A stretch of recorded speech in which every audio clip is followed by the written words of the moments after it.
Hi, I'm Jerry Buxton, Vice President of Engineering, and I'm sorry I'm not there.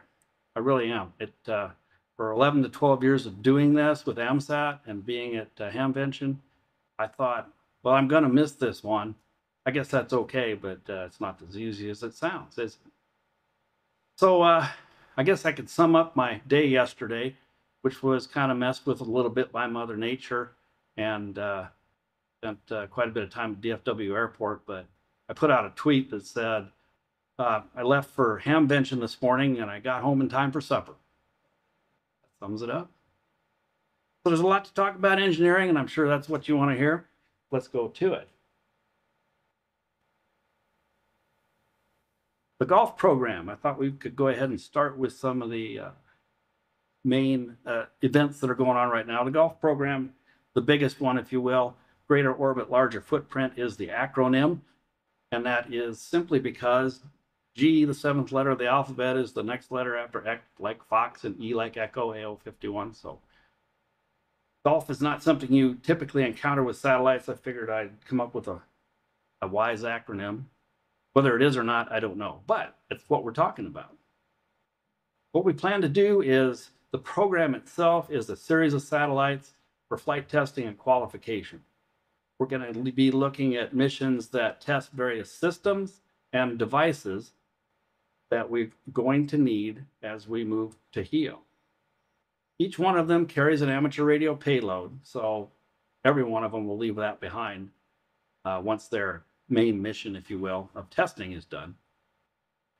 I'm looking to increase orbit heights, but that's been a little bit difficult due to the orbital debris rules. I'll touch on some more about that later, but that's where the greater orbit, larger footprint derived from. And something that we have to harness before we get out of LEO is the ability to make accurate maneuvers and do collision avoidance, because there's a lot of traffic up there now. Hopefully, we will be able to get beyond that so that ultimately our perigee is still above 2,000 kilometers, which gives us, or exempts us, I guess I should say, from that specific orbital debris rules. But the fact that we can maneuver also gives us the opportunity, besides deorbiting when we need to, but to raise our orbit or lower our orbit and alter it to a degree so that we can have a perhaps longer mission. And speaking of longer missions, survivability is a big thing, especially as we get into the Van Allen belts and such, and away from LEO, where there's a lot more radiation bombarding you. So the radiation tolerance idea of COTS parts, or in some cases, I believe probably when we do a HEO or a GTO, something like that, we're going to be wanting to use some rad hard parts so that we get the best life out of it. So what we're looking at is the lowest cost, the best bang for the buck. It's a trade balance so that we can keep as many satellites in space as we can successfully and return to HEO. In order to do this, I'm going to say that we're going to master some satellite operations necessary for higher orbit. This doesn't include, or isn't just engineering, but it includes operations who will be controlling the satellites. They have to have a good understanding of what they'll do, and we have to have good instructions for them to be able to control them. So some of the main items for going higher are power generation. We're going to need more gain on your PA for your radios, for example, to help overcome the link budget. And SDRs themselves can get busy and use up quite a bit of power. There are other systems that we're going to want to have to keep running with more experiments and such as we get back into that. So power is a premium thing to be wanting to get, and I'm talking about power generation from the sun. Also, then we have attitude, determination, and control, ADCS. This is something that's vital to being able to control the satellite to point, for example, for best sun, or to maneuver. We have to be pointed very precisely if we're going to fire any thrusters. And also, we'll say point microwave antennas back down toward Earth so that we have, trade-offs. We can assume different attitudes for different operations. The radiation tolerance and hardening I mentioned before, that's something that's going to be essential to survival. In the older days of the satellites, there weren't so many chips, ICs on them, if you will. And so the analog parts, the wire around, or the resistors, carbon resistors, and what have you, much hardier in the radiation environment.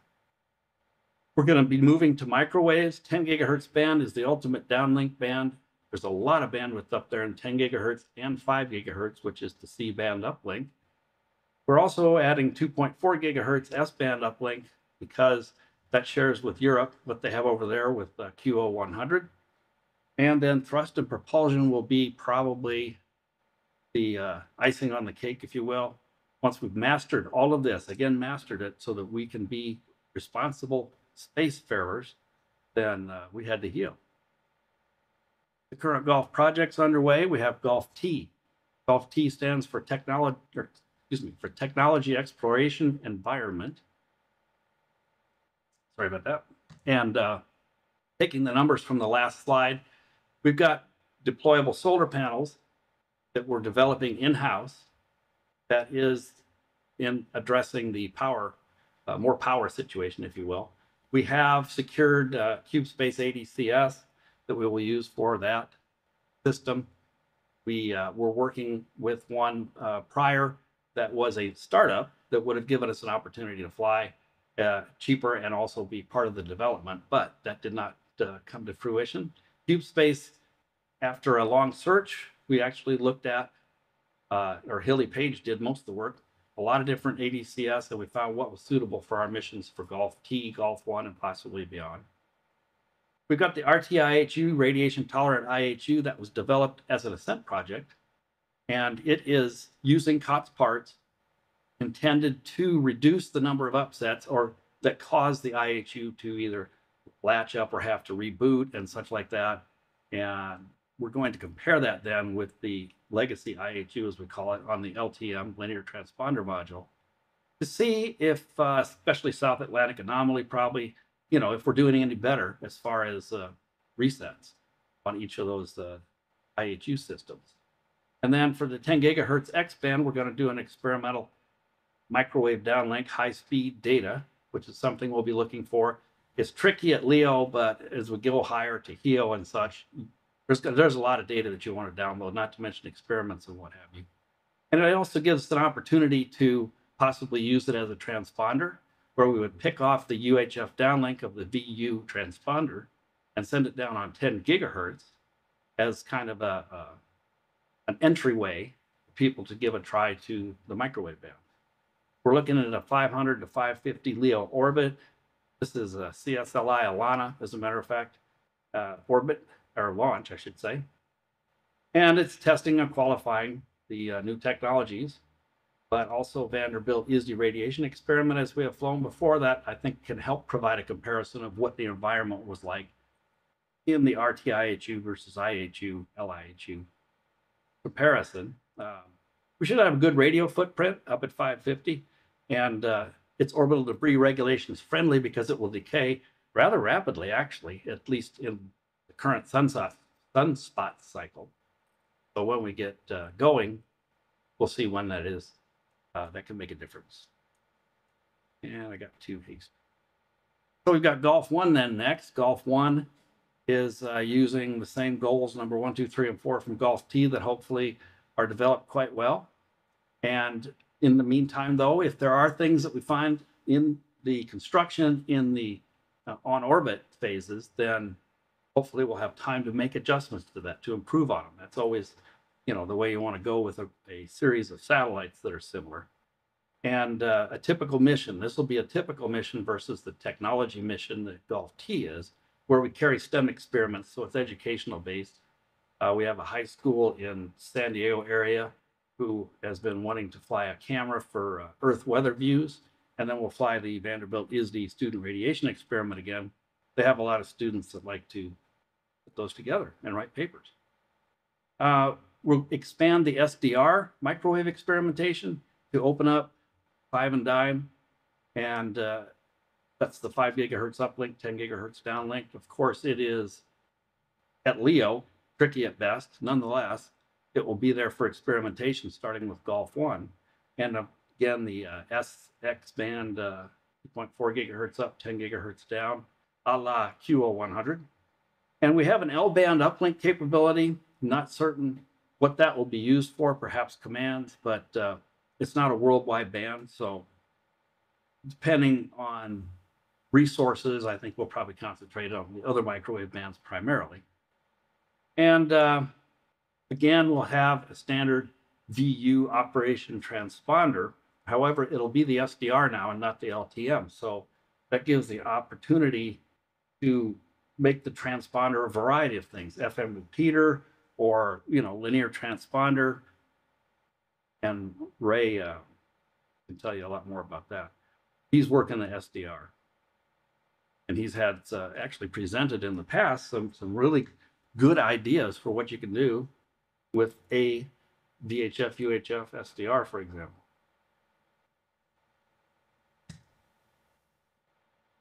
And then we look at the charts here, if you will. And we have Golf T with the readiness date, of December 1st, 2025. The readiness date indicates to NASA that's the date that we're ready to hand it over for integration. And integration, of course, is the activity of putting it into the dispenser that then goes to the rocket. NASA holds off till basically CDR, which would be March of 2025, and then looking at that readiness date in order to judge and find a good launch for it. The launch date or the integration is typically 45 days prior to launch. Therefore, we would not see a launch until early 2026. But that could happen that fast. They've been pretty good at lining up some launches very quickly.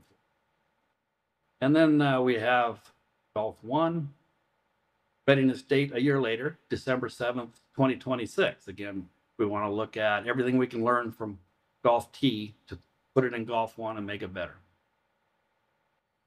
So then beyond that, the golf program, we have from Golf 2 and on, the push for opportunities, and I say it's a good push, but opportunities for higher than LEO are going to require specialized systems. We know that. So this is going to be where Golf 2 and beyond start testing more and more of these systems. The orbit devices, they're just coming to commercial availability in CubeSats, which is very good. They were not available up until just recently. We found at CDW, the CubeSat Developers Workshop, that there are quite a few companies that have some items coming out that are helpful to us. So what we can do is we can look at that. We can look at thrusters and propulsion, and we have a team working on that in the Ascent group. And these things can be mastered.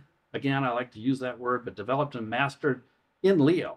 And then beyond LEO, we look at the idea that we right now have a mission lifetime of about 5 years and 5 years to return after end of mission, according to the current orbital debris rules. So that gives us about a 10-year mission lifetime, 10-year flight lifetime, I should say. So we'll be very careful about what we fly in order to make it a successful mission as we go for those higher and more expensive orbits. But what we do in LEO could, as we become expert in that, master it, we don't necessarily have to have those higher orbits that I originally had envisioned to put us in more radiation and such. Now that would be helpful, but you can test some of that on the ground. Nonetheless, all that testing could be done in LEO. And then that's a good segue to our Fox Plus. Fox Plus is the next generation of popular Fox 1 satellites. And Fox 1 FM repeater satellites, with the exception of Fox 1E, 1U CubeSats, were very popular.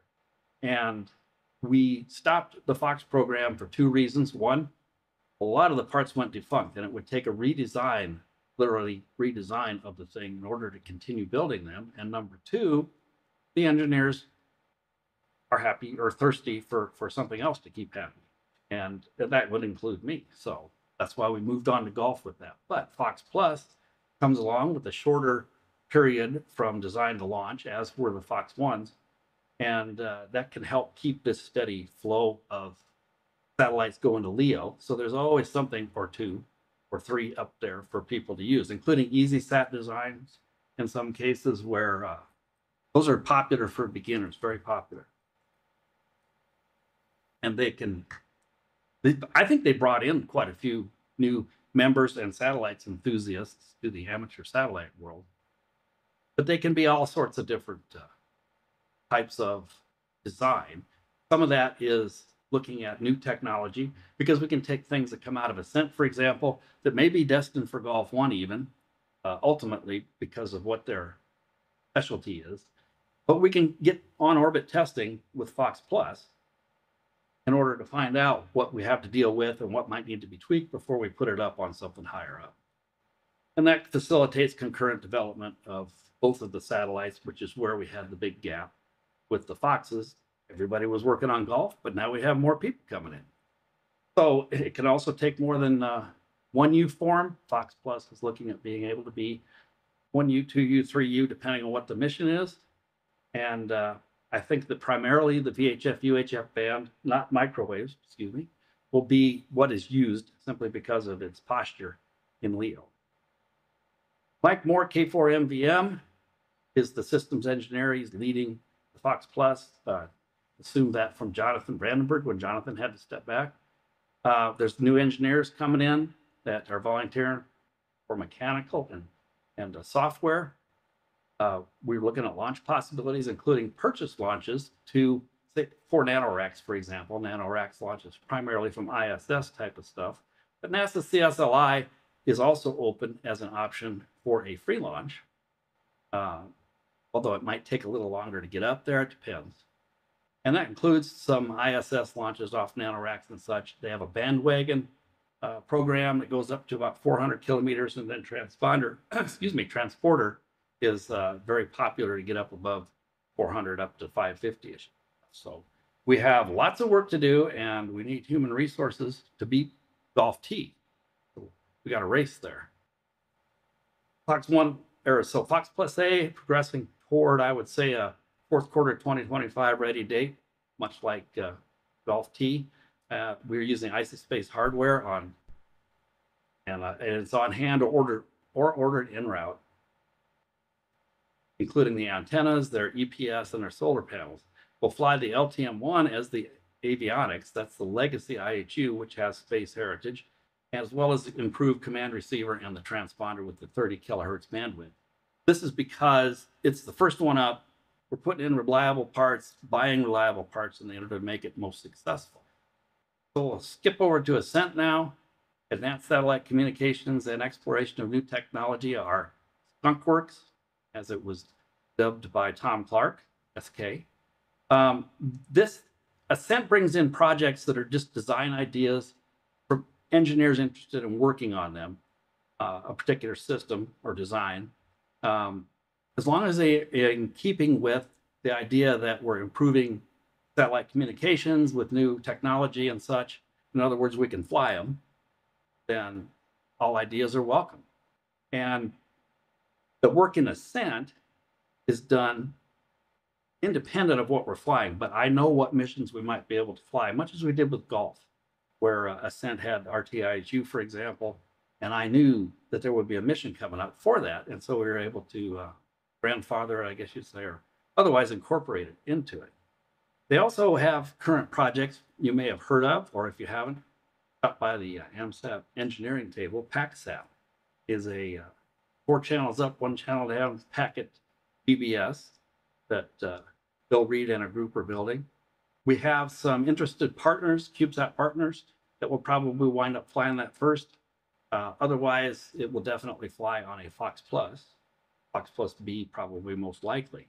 We have a group working on what we call SDR-B, which is an improvement to the EDIS E310 SDR, just basically layout, because that board is big, and that's what causes us to have a funky avionics bus inside of Golf T, and that makes it really interesting to try to fit stuff in there and keep it on their own particular bus.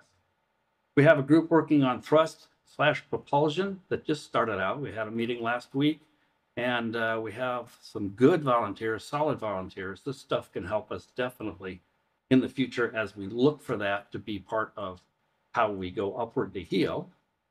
And ground station. This is a new endeavor undertaken by a volunteer, Jonathan Brandenburg, coming back, if you will, to work on the 5 and dime ground station. This is something that really started in 2015 and never, can't say made it off the ground because that's where it's supposed to be. But it was basically left in limbo in a sense because we didn't really have anything to use it on yet. Phase 4B didn't go.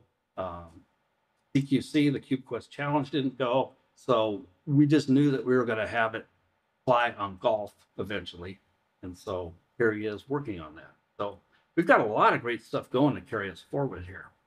And of course, none of it would be possible without the fantastic work of all of our engineering volunteers. I'm just the face and the voice, if you will, although I do have one function that I'm quite proud of, and that is to find launches and get us on the launch and be the one person that you will be able to come to and say, when are we going to launch? And I will tell you, I can't tell you that.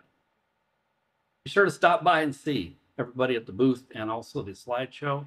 And I believe that I know I ran over by about a minute here, but I believe that they can take some questions possibly there on site.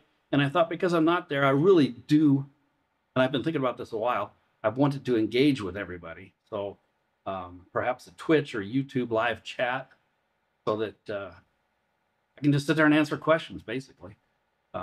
And if you're interested in that, send a tweet or something. I would say send me an email, but my emails get so buried. n0jy@amsat.org. That one works. Otherwise, raise your hand or such. I think that there's enough people out there interested. It's just coordinating in time. With that, 2 minutes over, but hey, what can I say? I'm going to go ahead and say, turn it over. Sorry about this. There I am. We'll turn it over to the engineers there to answer some questions for you. And I really thank you for your attendance and support of AMSAT. And if you're not a member, I urge you to join.